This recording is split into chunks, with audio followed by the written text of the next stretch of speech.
ang mga kwento ng pag-ibig, kwento ng buhay, at kwento ng pag-asa dito sa Barangay Love Stories. Love Stories. Ang pagmamahal ay isang bagay na mahirap bawiin kapag binigay mo na sa iba. Ang pagmamahal ay isang bagay na naghahanap ng sukli oras na maibigay na.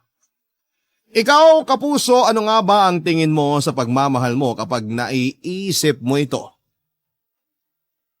Dear Papa Dudut, ako nga pala si Roldan, 41 years old at nais ko lamang ibahagi sa inyo ang nangyari sa akin at sa relasyon namin ng asawa kong si Virgie. Kaedad ko rin siya. 20 years na kaming kasal, hindi kami pinalad na magkaroon ng anak dahil sa maselan na kondisyon ni Virgie. Tinanggap na lang namin na talagang kaming dalawa na lamang ang magsasama habang buhay. Kaya lang ay naudlot ang habang buhay na plano namin. Isang araw ay nagising na lamang ako na ayoko nang ituloy ang 2 dekadang pagsasama namin ni Virgie. Hindi ako mapakali noon, Papa Dudut. Hindi ko alam kung paano sisimulang sabihin sa asawa ko na gusto ko nang umexit sa relasyon namin. Matagal bago ko tinanggap sa sarili ko na ayoko na. Nagsimula ang lahat nang mapansin ko ang panlalamig ni Virgie sa akin. Napansin ko ang paglayo niya pero wala akong ibang ginawa o sinabi man lang. Hinayaan ko siyang iparamdam sa akin na parang may kulang at problema. Hinayaan ko siya at doon ako nagkamali, Papa Dudut.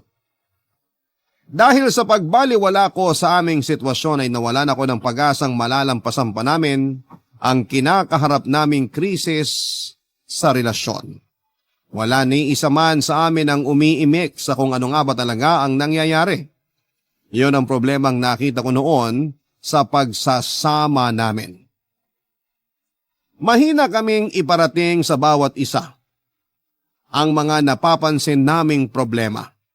Isa marahil yon sa mga pinakamalaking dahilan kung bakit naisipan kong bumitaw na kahit alam kong dapat pa akong makipaglaban. Isang araw ay nilapitan ko siya noong hindi ko na matiis pa ang napapansin ko sa kanya. Alam kong nakaramdam siya na importante ang sasabihin ko. Hinarap niya ako at napansin ko sa mga mata niya ang lungkot.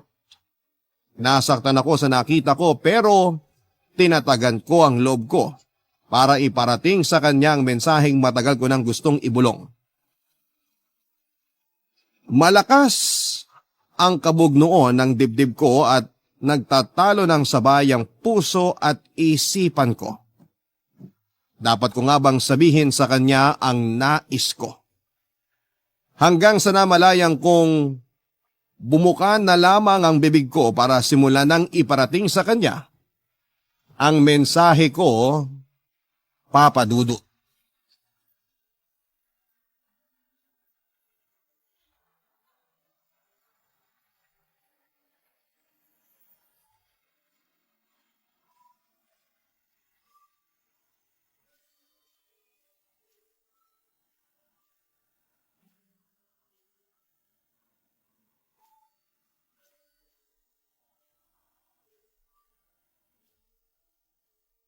Virgie, pwede ka bang makausap saglit?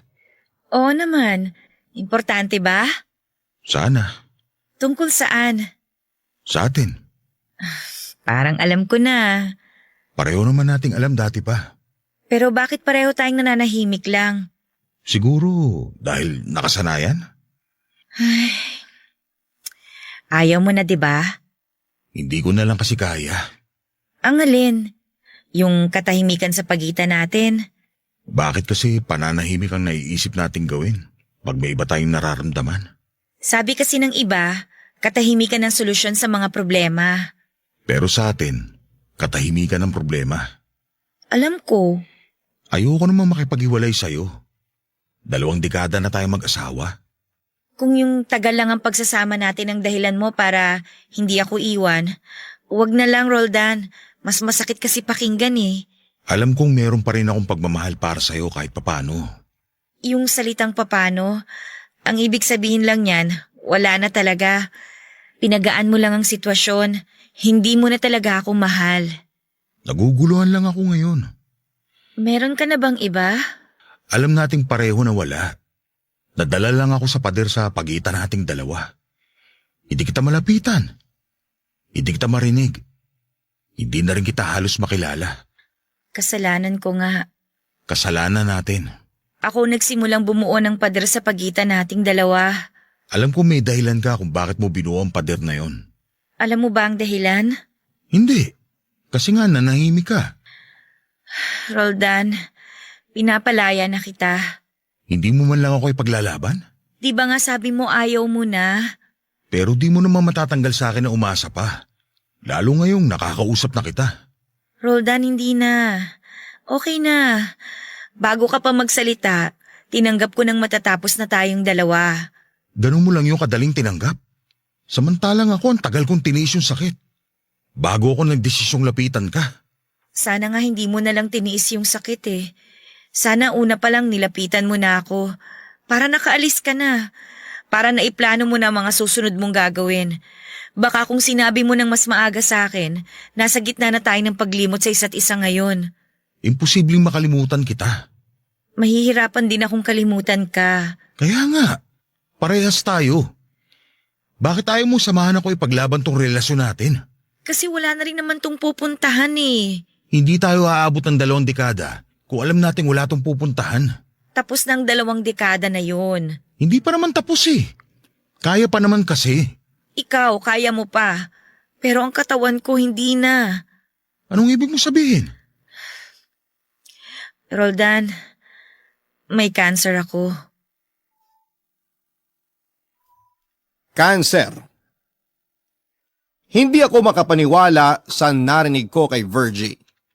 Nakatulala lamang ako habang pinagmamasdan ang mukha niya. Hinahanap ko noon ang bakas ng sakit niya pero hindi ko yon makita. Kaya hindi ko siya pinaniwalaan.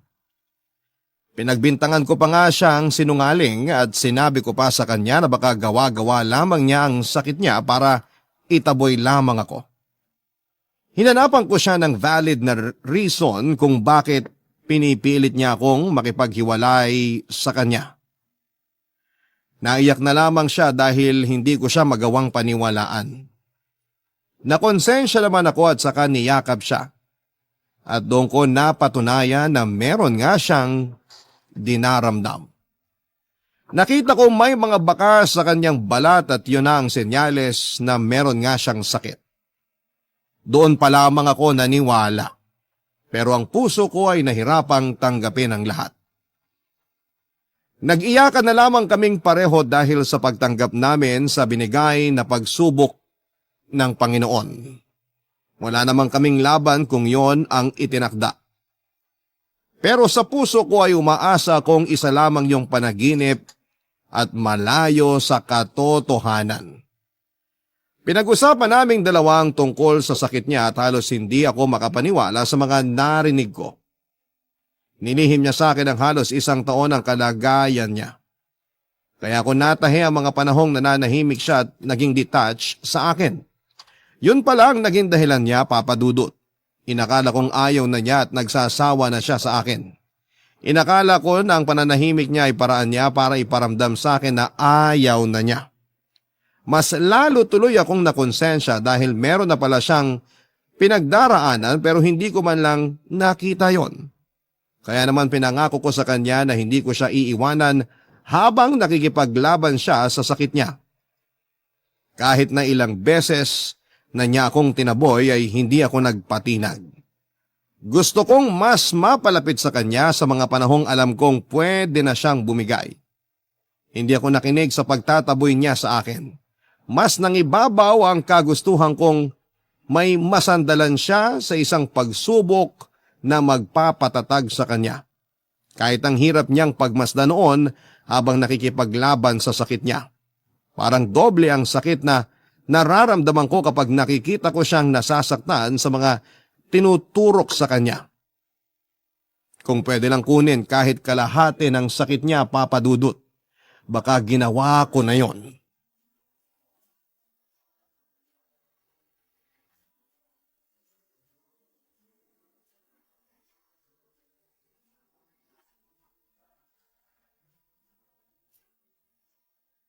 Komportable ka ba naman sa higa mo?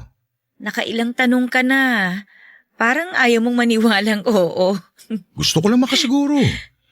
Alam ko namang mas sensitive na ang balat at buto mo. Kaya gusto ko maging komportable ka sa paghiga mo. Roldan, okay lang ako. Matulog ka na. Andito lang ako. Babantayan kita. Hindi mo naman kailangang gawin. Ayaw mo bang maniwalang okay na ako? Hanggat hindi nauubos ang kanser sa katawan mo, hindi ako maniniwalang okay ka. Dapat nga pinapalakas mo ang loob ko eh. Dapat nakikisama ka maniwala na okay ako. Gusto ko lang maging totoo.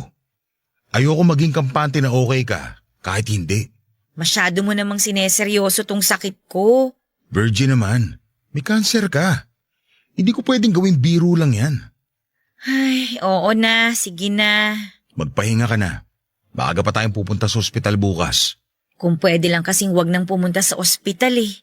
Paano ka gagaling kung hindi ka pupunta sa ospital? Gaano ka ba kasigurado na ospital ang magpapagaling sa akin? Ang dami kayang namamatay sa ospital. Ikaw naman to nagiging nega sa ating dalawa. Gusto ko lang ding maging totoo. Ayoko maging kampante na ospital ang magpapagaling sa akin. Tulong lang ang ospital sa paggaling mo. Nakasalalay pa rin sa katawan mo ang lahat. Kaya gawin natin ang lahat para maging maayos ang kondisyon ng katawan mo. Roldan, laban ko na lang kasi itong mag-isa. Tanggap ko na kung hindi na maibabalik sa dating kondisyon ng katawan ko. Ilang beses ko bang kailangan sabihin yun sa'yo?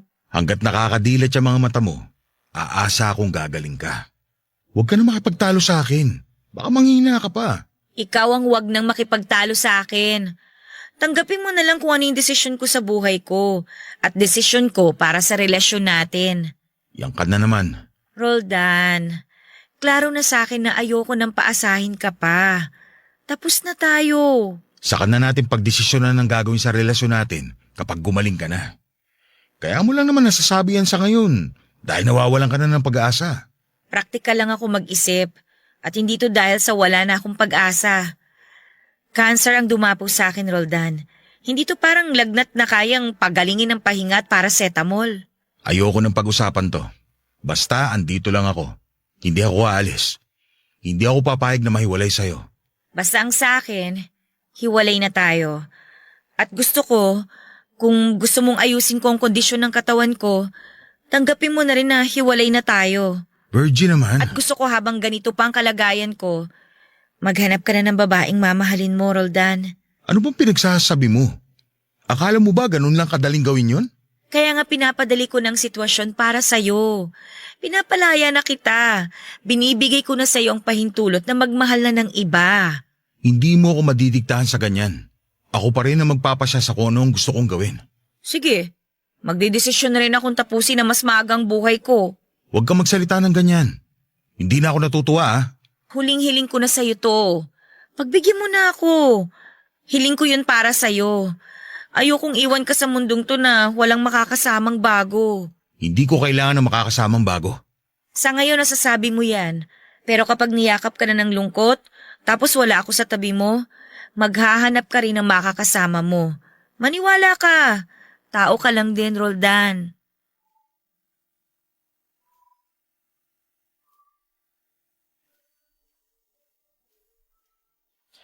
Habang iniisip ko noon na mawawala na si Virgie sa piling ko ay nanikip bigla ang dibdib ko. Hindi ko maipakita sa kanyang hindi ako nasasaktan habang iniisip ang mga darating na araw na hindi ko na siya makakawakan pa. Napaiyak na lamang ako at nakiusap sa kanya na huwag nang pag-usapan dahil hindi ko na kayang emosyon ko noon.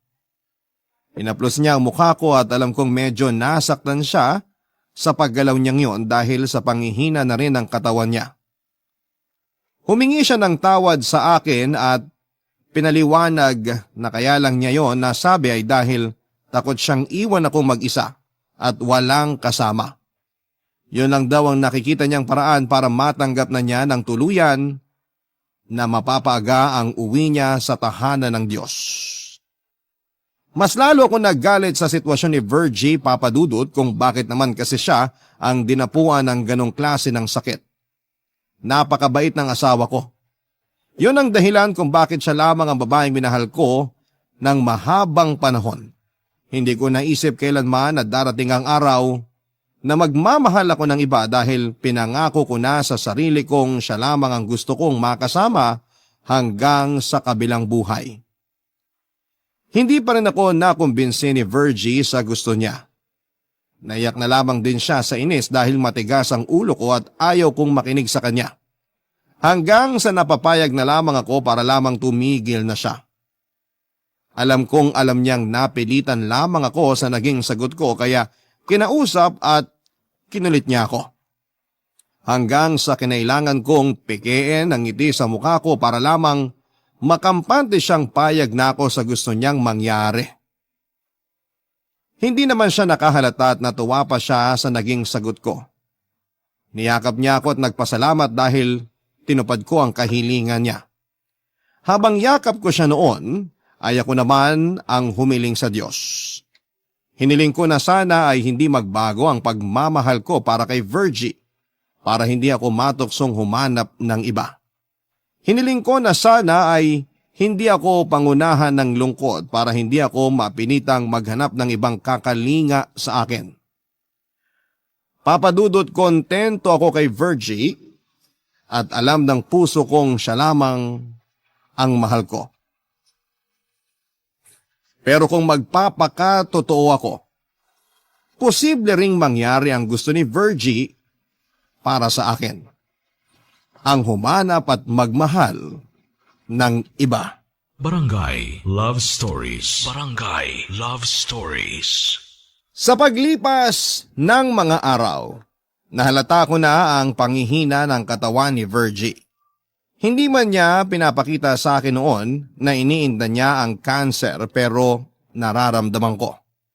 Sa tuwing nagtatanong ako sa nararamdaman niya ay lagi lamang niyang iniiba ang usapan. Yun marahil ang paraan niya noon para hindi mag-focus sa nararamdaman niyang sakit. Naintindihan ko naman siya kung yun ang nais niyang mangyari. Kahit ako rin naman papadudot. Hahanap ako ng paraan para hindi ko maramdaman ang sakit. Inalagaan ko pa rin siya kahit na ilang beses na niya akong pinagsabihan na unahin ko na ang sarili ko habang malakas pa ako. Natatakot siya na sa kakaalaga ko sa kanya ay sarili ko naman ang mapabayaan ko. Totoo naman yon dahil mula noong nagkasakit si Virgie ay napabayaan ko na ang kalusugan ko. Hindi ko lang din yon sinabi sa kanya na may mga nararamdaman na rin ako sa katawan ko para hindi niya ako itaboy palalo. Kapag lumalala na rin ang nararamdaman ko ay sinisigurado kong iniinuman ko kaagad ng gamot bago pa lumalayon. Sa awa naman ng Diyos, naging maayos pa rin naman ang kalusugan ko. Kaya alam kong kaya ko pang alagaan ang asawa ko. Papadudot ang hirap paniwalaan ng sitwasyon naming mag-asawa. Hindi ko maiwasang balikan yung mga araw na pareho kaming masigla at malusog. Yung mga araw na wala kaming problema kundi ang uulamin at papanoorin namin sa buong araw. Mula noong nagkasakit si Virgie ay nabago ang routine namin.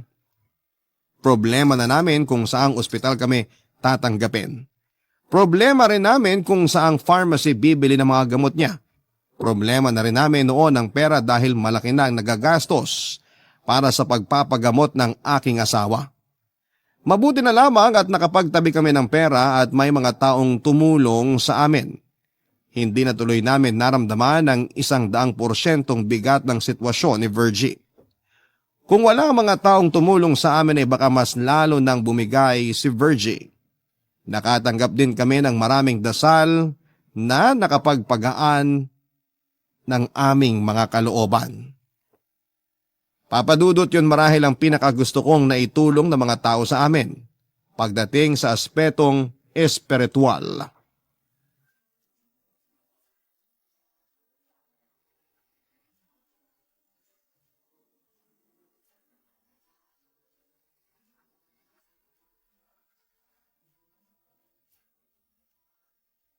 Ano ang nararamdaman mo ngayon? May masakit ba sa'yo? Nag-text kasi si Doc eh. Okay lang bang wag muna nating pag-usapan ng nararamdaman ko? Kailangan kasi nating i-update si Doc. Lalo na't may bago kang iniinom na gamot ngayon. Mamaya ka na makipag-usap kay Doc. Gusto ko lang munang maging masaya ngayon. Ayoko munang isipin yung tungkol sa sakit ko. Okay, pero mamaya kailangan natin kausapin si Doc ha. At kung meron kang nararamdamang iba, please, mag-update tayo sa kanya. Sige, Anong gusto mong gawin? gusto ko lang mag-isip ng masasayang bagay. Isipin mo yung paborito mong ice cream. Parang malulungkot lang ako kapag inisip ko yun. O bakit naman? Comfort food mo kaya ang ice cream? Yun na nga eh. Comfort food na hindi ko na pwedeng kainin dahil sa kalagayan ko. Nakakalungkot yun, di ba? Ay, oo nga pala. Sorry. Hindi mo naman kasalanan kung bakit hindi ako pwedeng kumain ng ice cream. Basta magpagaling ka lang. Promise ko sa'yo kahit pabrika ng ice cream bibilhin ko. Tuparin mo yan, ha? Kailan ba ako nangako na hindi ko tinupad? Yung pangako mo sa akin na maghahanap ka ng kapalit ko. Hindi ko yung pinangako ha. Saka wag mo nga sabihin sa akin na maghanap ako ng kapalit mo. Para namang damit ka lang napapalitan ko. May usapan tayo, di ba? Meron akong crush sa office. Kailan mo liligawan? Crush pa lang naman. Hindi ako sigurado kung gusto ko bang... Kung gusto kong... Kung gusto mo siyang maging girlfriend? Hindi lang talaga ako komportable sa ganitong usapan. Masanay ka na. Kasi araw-araw hindi na kita titigilan hanggat hindi mo nililigawan yung crush mo. Crush pa lang naman yun. Baka di ko rin gustong ligawan. Try ko sa iba. Ano ka ba? Sa crush naman nagsisimula ang lahat. Di ba nga crush mo ako nung college tayo? Kaya nga niligawan mo kagad ako nun bago matapos ang SEM eh. Ay oo, naalala ko yun. Grabe yung kaba ko nung inabutan kita ng shawarma. Yun kasi yung napansin kong lagi mo binibili kapag nasa labas ng campus. Tapos... Oops! Tama na. Ayoko nang pag-usapan ng nakaraan natin kasi tapos na yon. Gusto kong pag-usapan yung magiging future mo. Ano bang pangalan ng crush mo na yan, ha? Marie, mas bata sa atin ng 5 years. HR personnel. O tapos? Anong tapos? Ang damot mo naman sa detalye. Samantalang pag tayo ang topic, kulang na lang pati kulay ng karne ng shawarma, i-describe mo pa. Kasi tayo yun. Importante sa akin na bawat alaalang meron tayo. Importante rin naman yun sa akin, kaya lang mas importante yung ngayon. Mas importante na pag-usapan natin si Marie. Kumusta siya? Maganda ba siya? Matangkad? Maganda ba yung ngipin niya? Ano yung pinakagusto mo sa kanya? Yung ngiti niya kapag nakakasalubong ko siya. Maputi bang ngipin niya? Oo, saka may dimple sa magkabilang pisngi. Ay, sana all! Ako ang butas lang sa mukha ko, yung butas ng nagkabulutong tubig ako. Mas maganda ka naman sa kanya, no? Ay nako, bolero! Totoo naman. Naalala ko nung una kita nakita. Naka-mint green ka na bestida tapos... Sabi nang wag na nating pag-usapan yung nakaraan natin eh. Paano ka makaka-move on yan sa akin? Hindi naman ako makaka-move on sa'yo. Balang araw makaka-move on ka rin sa akin. Basta ituon mo lang yung lahat ng atensyon mo kay Marie. Lagi mong aalalahanin yung unang beses na nakita mo siya. Yung unang beses na nginitian ka niya. Kung gaano kaputi yung mga ngipin niya. Ay wait lang, napansin mo ba kung anong kulay ng mga mata niya? Lagi mong aalalahanin yung unang beses na nakita mo siya.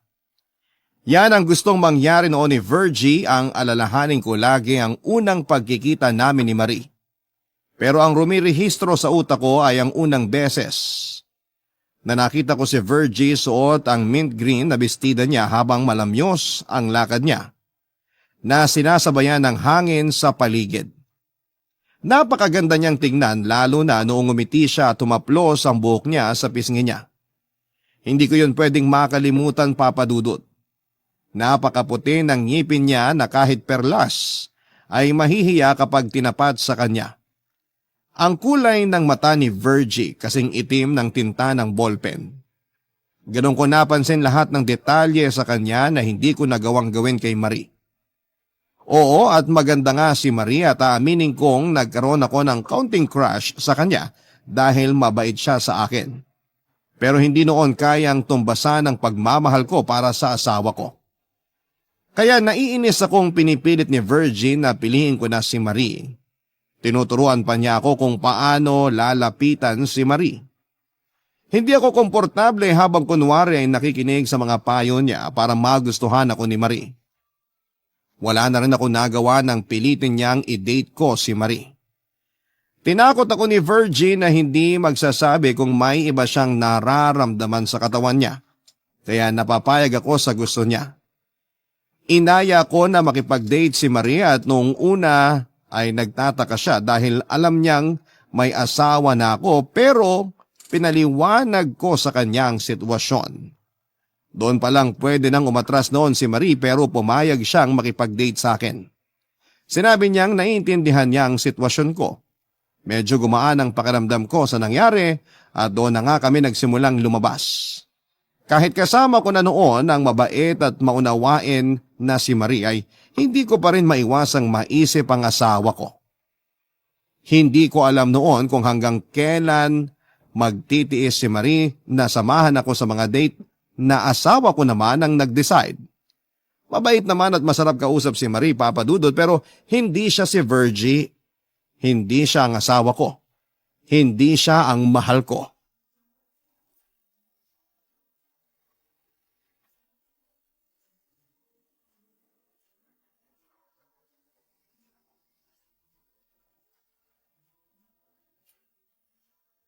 Virgie, siya si Marie. Marie, si Virgie. Okay na ba yung introduction ko sa inyong dalawa? Papaulit ko pa sana pero sige okay na. Hi Virgie, lagi kang nakukwento ni Roldan sa akin. Sana naman puro magaganda ang nasabi niya sa'yo ha, para naman hindi ako lugi. Paanong lugi? Kasi wala siyang ibang bukang bibig kundi ikaw.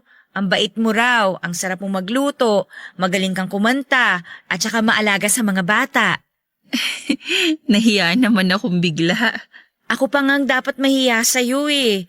Tingnan mo naman ang itsura ko ngayon sa itsura mo. Nagmukha akong... Huwag kang magsalita ng ganyan. Ang ganda mo kaya. Alam mo bang may picture ka sa corkboard ni Roldan sa cubicle niya? Lagi ko siyang nahuhuling nakatingin doon. Nilapitan ko nga minsan yung picture mong yon. Sabi ko, kaya naman pala na in love si Roldan sa'yo. Alam mo magkakasundo kayo ni Roldan. Mga bolero't bolera kayo eh. Hindi na ako makasingit sa usapan Ayos lang ba kung doon muna ako sa kusina para makapaganda ako ng merienda? Sige lang, hindi ka namin kailangan. Ang sakit Sige Marie, doon lang muna ako sa kusina. Okay lang ba sa'yo kung iinit ko na lang yung natira namin siopaw kagabi? Ay, ayos lang. Mahilig ako sa siopaw, lalo sa bola-bola. Naku, parehas na naman kay ni Roldan. Magugustuhan mo lalo yung siopaw namin kasi may halong kutsay. Na-excite naman ako bigla. Sige nga, dalian mo nang initin, Roldan. Alam mo, ganyan din ako magutos sa kanya. Ipagpatuloy mo yan kapag naging kayo na ha. Ewan ko ba kung bakit gusto niyang minamandohan siya? Sige, punta na ako sa kusina. Mabait yang si Roldan. Oo nga. Sana hindi ka mawirduhan sa sitwasyon namin ha. Sa totoo lang, nawirdohan ako nung una, pero pinaliwanag naman niya lahat sa akin. Buti naintindihan mo. Kasi kung ibang babae lang baka sinampal na si Roldan. Siguro nakatulong na may gusto ko sa kanya dati pa. Ganun ba? Pero huwag ka mag-alala. Hindi ko siya nilandi dati kasi alam kong may asawa siya. Nakakausap ko lang siya tuwing may kailangan kami sa kanya sa HR. Okay lang yun, ano ka ba? Masaya nga ako na parehas niyong type ang isa't isa. Hindi na ako mahihirapang maging kupido sa inyong dalawa. Gusto rin ako ni Roldan? Aayain ka ba niya makipag-date kung hindi? Akala ko kasi inaya niya lang ako dahil yun ang hiling mo. Naiintindihan ko naman kung pagbibigyan ka lang niyan. Gusto ka niya. Hindi ko naman ipipilit na paglapitin kayong dalawa kung hindi naman galing sa kanya mismo na type ka niya. Nag-init tuloy bigla yung pisngi ko. Dahil ba yan sa hiya o kilig? Parang dun sa kilig. Marie? Ano yun? Alagaan mo ang asawa ko ha. Mahal na mahal ko yan. Gusto ko ikaw na yung babaeng magtuturo ulit sa kanya na magmahal. Hindi ko alam ang isasagot ko sa'yo. Kahit wag ka nang sumagot, patunayan mo na lang na gagawin mo kapag wala na ako.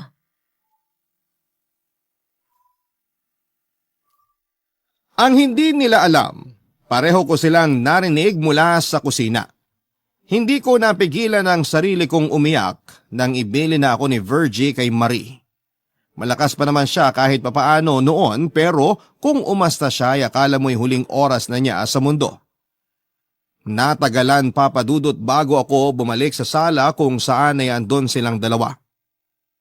Parang hindi ko pa noon kayang harapin silang pareho dahil sa mga narinig ko.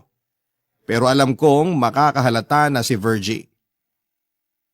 Nagpapanggap akong masaya noong makabalik na ako sa sala at inabutan ko sila ng merienda at sumali na sa kwentuhan. Panay noon ang tukso ni Virgie sa akin kay Marie at pinagtabi pa niya kaming pareho ni Marie sa upuan at nakangiti siya sa aming dalawa. Nakita ko ang saya sa mga mata ng asawa ko habang nakatingin sa amin.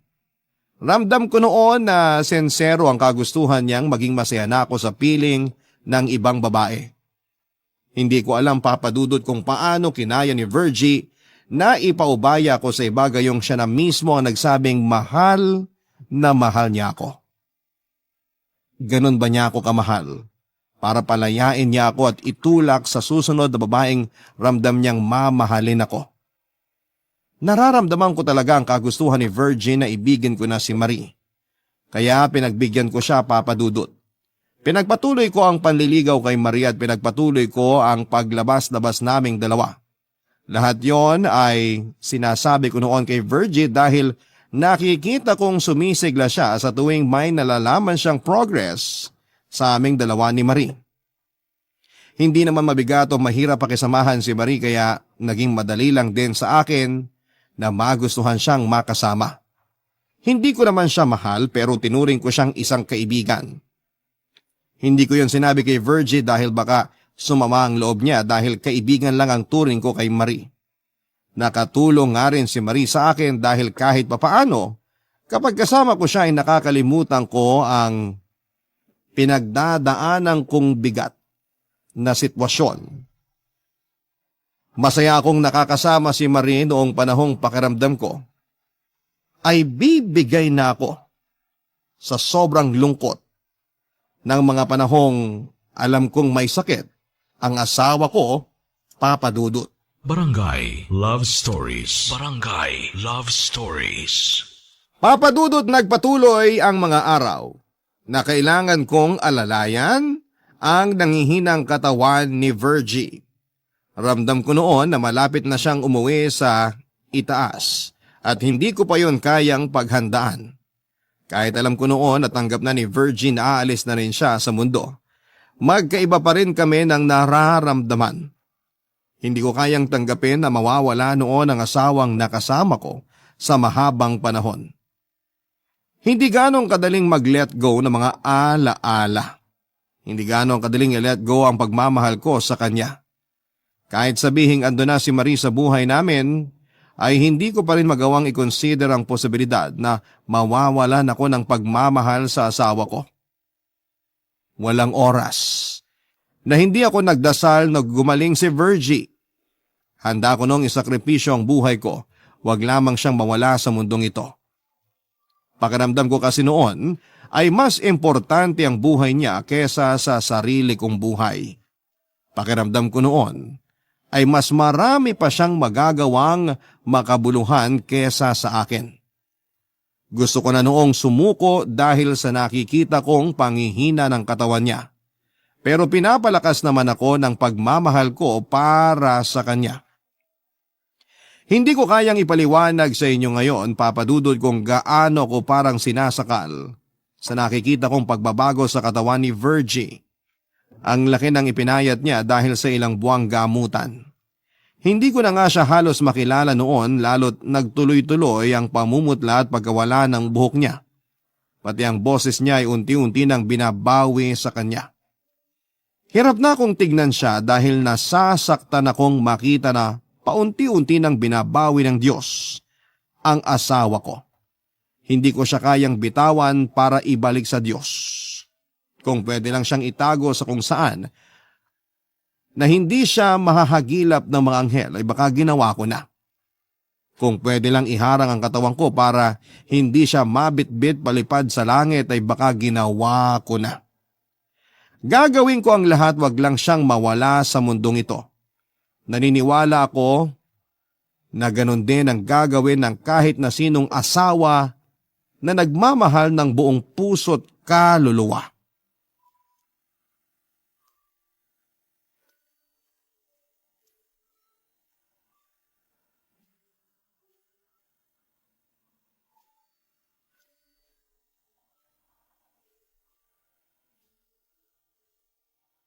Kanina ka pa pumipikit dyan Natatakot na ako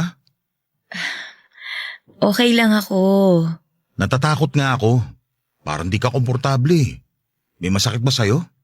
Meron. Tara na sa ospital. Hintayin mo ako. Kukunin ko lang yung jacket mo. Ayoko na munang pumunta sa ospital. Magtatalo na naman tayo, Virgie. Alam mo kailangan mong pumunta ng ospital. Alam ko naman yun. Gusto ko lang ipahinga yung ilong ko sa amoy ng ospital. Mas lalo kasing sumasama ang pakiramdam ko ron Pero Pagbigyan mo naman ako ngayon, please. Kahit ilang oras lang. alam mo kung gaano kahalaga ang bawat segundo sa kalagayan mo. Alam ko rin naman yun Pero mas gusto ko nandito lang ako sa tabi mo. Mas kumakalma ako. Virgie naman. Please, Roldan. Ngayon lang. Sige, pero babantayan kita. Matulog ka na. Andito lang ako sa tabi mo. Ayokong matulog. Kung hindi ka pupunta sa ospital, kailangan itulog mo yung nararamdaman mong sakit. Makabawas man lang.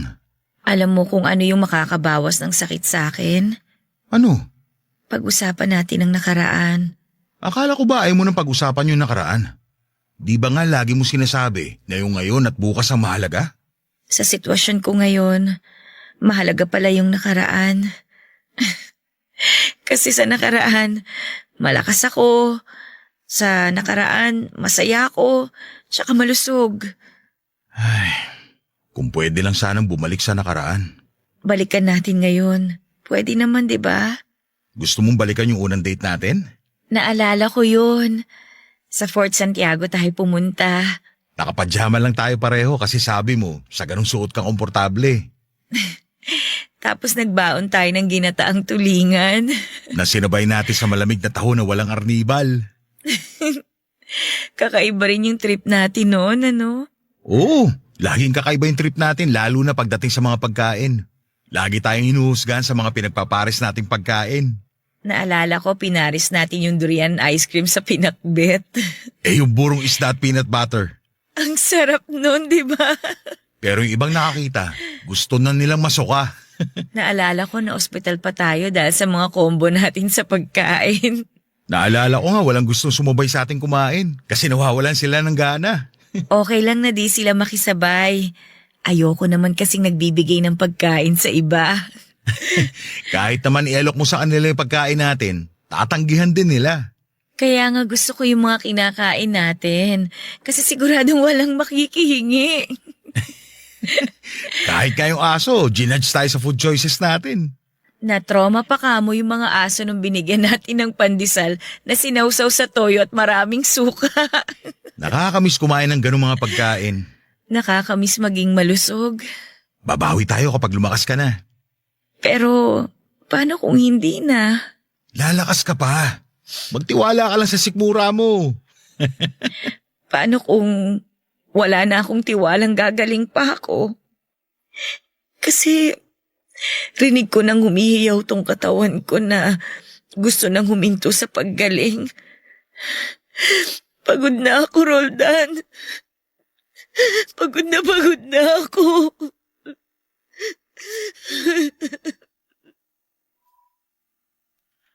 Para akong tinusok ng maraming tinik sa pag-iyak ni Virgie, Papa Dudut. Yun ang unang beses na narinig ko siyang umiyak mula noong nalaman namin ang tungkol sa sakit niya. Pinalakas ko ang loob niya sa pamamagitan ng pag-encourage sa kanya na umiyak lang hanggat gusto niya. Malaking tulong yon para gumaan ang bigat na nararamdaman niya. Kasabay noon ay pinaalala ko sa kanya na marami pang dahilan para lumaban siya. Pinaalala ko ang mga masasaya naming ginagawa noong malusog pa siya. Natuwa siya at nakisabay siya sa pag-share ng mga alaalang naimbak niya sa ilang dekada naming pagsasama. Wala kaming ibang ginawa kundi ang balikan ng nakaraan. Nakatulong yon kay Virgie para mabuhayan ang loob. Nakatulong din yon sa akin para maalalayan siya sa kinakaharap niya. Ginawa naming routine yon sa tuwing nangihina na siya at ayaw nang lumaban. Binigyan ko siya ng dahilan para ipagpatuloy ang buhay niya. Ayokong bigyan siya ng dahilan para itigil na ang pakikipaglaban niya. Kaya naman, binalikan ko ang lahat ng pictures naming dalawa para may manumbalik sa aking mga alaala habang kasama ko siya. Kahit ako ay naiyak habang pinagmamasdan noon ang mga pictures naming dalawa. Marami kaming naipong mga alaala at patunay yon sa mga litrato namin. Sa pagdaan ng mga araw ay nakita kong bumalik na ng totoo ang sigla ni Virgie. Bukod doon ay gumanda din ang kalagayan niya. Nagulat na lamang ang mga doktor niya dahil sa nakitang improvement sa kanya. Mas lalo tuloy kaming ginanahan sa pakikipaglaban sa cancer. Hanggang isang araw ay lumakas na si Virgie. Natapos ang chemotherapy niya at ibang gamutan. Nakabawi na siya. Nanalo siya, Papa Dudut. Napagtagumpayan ng asawa ko ang sakit niya. Walang kasing sayang pakiramdam na tinalo namin si kamatayan. Nakabawi kami mula sa pagkakasadlak namin dati. Walang kasing saya yon. Una naming ginawa ay nagsimba at pinagdasal ang mga taong nagsama-sama para ipagdasal ang kalagayan ni Virgie. Sila ang una naming binanggit sa aming mga dasal. Dahil sa mga dasal nila ay naging answered prayer ang paggaling ng asawa ko. Pagkatapos naming magsimba ay naupo kami sa damuhan habang nakatingala lamang sa langit at pinagpapatuloy ang pasasalamat sa itaas.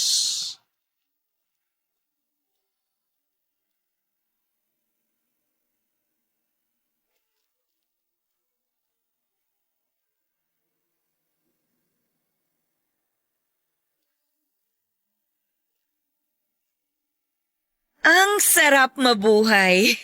Ang sarap pakinggan na sinasabi mo yan. Samantalang dati, no, parang wala kang ibang narinig sa akin kundi gusto ko nang sumuko. Gusto ko nang sumama sa liwanag. Buti nga ayaw pa ng Diyos na sumama ka sa Kanya. Thank you, ah. Kahit naging pabigat ako sa'yo, hindi ka sumuko. Mag-thank you ka sa sarili mo. Ikaw mismong lumaban at tumalo sa sakit mo. Sumuporta lang ako. Kung hindi dahil sa suporta mo, hindi ko naman maaalalayan ang sarili ko. Eh di it's a tie. Thank you sa effort nating dalawa. Ang sarap mabuhay. Nasabi mo na yan kanina. Ang sarap lang kasing ulit-ulitin. Naiintindihan kita. Roldan, Bakit? handa na ako. Handa saan? Kinakabahan naman ako sa'yo. Huling sinabi mo yan nung pasuko ka na sa sakit mo. Iba to ngayon. Ano ba kasing ibig mong sabihin? Handa na ako sa second chance sa relasyon natin. Ha? Naisip ko lang kasi baka ito na yung paraan ni Lord para paglapitin tayong pareho. Ito yung pagsubok na magpapatatag sa ating dalawa sa pagsasama natin. Dati ko pa naman naisip yan. Di ba nga sinabi ko yan sa'yo? Oo, pero iba kasi ngayon. Ngayon na nakikita ko na yung dahilan ng pagsubok na yun sa atin. Ay, Wala ka bang ibang sasabihin? ang saya mabuhay. Linya ko yan eh. Wala na kasi ako ibang masabi. Totoo naman kasing masayang mabuhay. At mas magiging masaya pa kapag magkasama na ulit tayong dalawa. Lagi naman tayo magkasama. Ang ibig ko sabihin magkasama ulit tayo bilang tayo. Ay, Nag-promise ka sa akin na kapag okay na ako, kakain na tayo ng mga weird na pagkain. wag muna ngayon. Mas magpalakas ka pa. Promise ha? Oo naman. Promise mo rin na mamamasyal ulit tayo para makakuha ulit tayo ng maraming pictures. Oo, promise yan. At i-promise mo rin na magsasama na tayo habang buhay. Ang saya mabuhay. Mga agaw ka talaga ng linya. Pasalamat ka, good mood ako ngayon. Ano ba makakasira ng mood mo? Kapag sinabi mong hindi mo na ako mahal. Grabe naman. Totoo nga. Pero tiwala naman akong hindi mo yan sasabihin eh. Ramdam ko kaya mula simula na mahal mo ko, lalo na nung time na pabitaw na ako sa buhay ko, kung paano ka kumapit sa akin nun. Grabe, doon ko na-realize na mali ang pakawalan ka kasi alam kong hindi na ako makakahanap ng kagaya mo. Lagi kitang mahal. Tandaan mo yan. Hindi mawawala ang pagmamahal ko sa'yo. Dapat lang, no? Mas gugustuhin ko pang mamatay sa cancer kesa mawala ang pagmamahal mo. Hindi na ako nakasagot sa huling sinabi ni Virgie Papadudut. Natakot ako. Natakot ako na kapag nalaman niya na wala na akong pagmamahal sa kanya ay hindi na siya magpatuloy pa sa laban niya para mabawi ng tuluyan ang kanyang buhay. Napatingin na lamang ako sa kanya at hindi ko alam kung paano sasabihin na hindi ko na siya mahal tulad ng dati. Opo, Papa Dudut. Nagbago na ang nararamdaman ko para kay Virgie. Oo, at andun pa rin ang pagmamahal pero pagmamahal na lamang yon bilang kaibigan. Sa pagdaan kasi ng mga araw ay sinikap kong kalimutan ang nararamdaman ko para sa kanya dahil yun naman ang hiniling niya. Binaling ko ang atensyon at pagmamahal ko kay Marie. Yun naman din ang gusto ni Virgie. Hindi naging mahirap ang proseso na mahulog ako kay Marie dahil mabuti siyang tao at inaalalayan niya ako sa mga panahong parang guguho na ang mundo ko dahil sa kalagayan ni Virgie. Binangon ako ni Marie habang unti-unti akong binabagsak ng kalagayan ni Virgie. Bakit naman hindi ako mahuhulog sa kanya? Lalo na't simulat pa lamang ay may basbas na yon ni Virgie. Papa Dudut, hindi ko ngayon alam ang gagawin. Hindi ko masabi kay Virgie na kami na ni Marie. Napag-usapan na namin ni Marie ang tungkol dito pero hindi rin niya alam ang gagawin. Naawa siya kay Virgie pero mahal niya ako at handa niyang ipaglaban ang relasyon namin. Kaya po ako sumulat sa inyo ay para makahingi ng tulong sa mga tagapakinig ninyo. Hindi ko alam ang gagawin kung dapat bang ipagpatuloy ko ang relasyon namin ni Marie o ipagpatuloy ko ang naudlot na relasyon namin ni Virgie. Sana'y mapaliwanag ninyo sa akin ng maayos kung paano ko sasaluhin ang sitwasyon. Pareho ko silang ayaw masaktan, pareho silang mahalaga sa akin. May tiwala ako sa Barangay Love Stories na matutulungan ninyo ako sa sitwasyon ko. Hiling ko rin na sana ibigyan ninyo ako ng pangunawa sa mga pinagdadaanan ko sa ngayon dahil hindi biro ang maipit sa sitwasyong ito. Maraming salamat at ngayon pa lamang sa lahat ng mga kabarangay nating handang tumulong sa akin, ipagpapasalamat ko ito hanggang dulo. Isang malaking karangalan ang mapabilang sa inyong number 1 na programa. At higit sa lahat ay isang malaking karangalan ang mapakinggan ninyo ang kwento ko. Mabuhay ang Barangay LS. Ako ang inyong kabarangay forever, Roldan. Nagustuhan ng iyong napakinggan? Ituloy yan via live stream sa www.gmanetwork.com/radio. Barangay LS 97.1